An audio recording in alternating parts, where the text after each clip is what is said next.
banyak orang tuh nggak tahu. Hmm. Tapi di dunia investasi, Cel, Mhm. sebagai seorang investor tuh yang penting nggak cuman IQ atau kepintaran loh, Mhm. tapi actually the emotional part menurut Warren Buffett ya, gua Iya. kan penganut Warren Warren Buffett banget. Buffett. Buffett itu yakin banget kalau misalnya lebih penting Emotion. emotional. Iya. Lebih orang tuh nggak FOMO, dia Mhm. harus lebih sabar dan segala macam. Iya.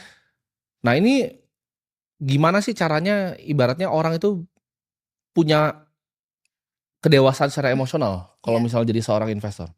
Mungkin ini bener banget sih, karena kan orang mungkin yang banyak berasumsi investasi itu is all about, looking at the company and then kalau udah tahu information-nya we can make rational decisions. Padahal sebenarnya secara neuroscience, Ya. our brain itu kalau misalnya dibagi simpelnya ya, we have these two parts of our brains, the emotional brain and the rational one. And the emotional one itu sebenarnya sifatnya lebih otomatis dan lebih kuat. Jadi kalau mau sharing dikit the neuroscience behind it, we have this part of our brain namanya amygdala. It's very small, shaped like an almond. Tapi kalau misalnya dia aktif, dia itu bisa bikin our part of the brain yang buat bikin decision making dan juga rational thinking itu jadi nggak aktif. Itu yang bikin rational thinking itu kan our prefrontal cortex, right, Yap. di bagian depan. Nah kalau amigdalanya aktif, yang diaktifkan mostly by fear or by greed.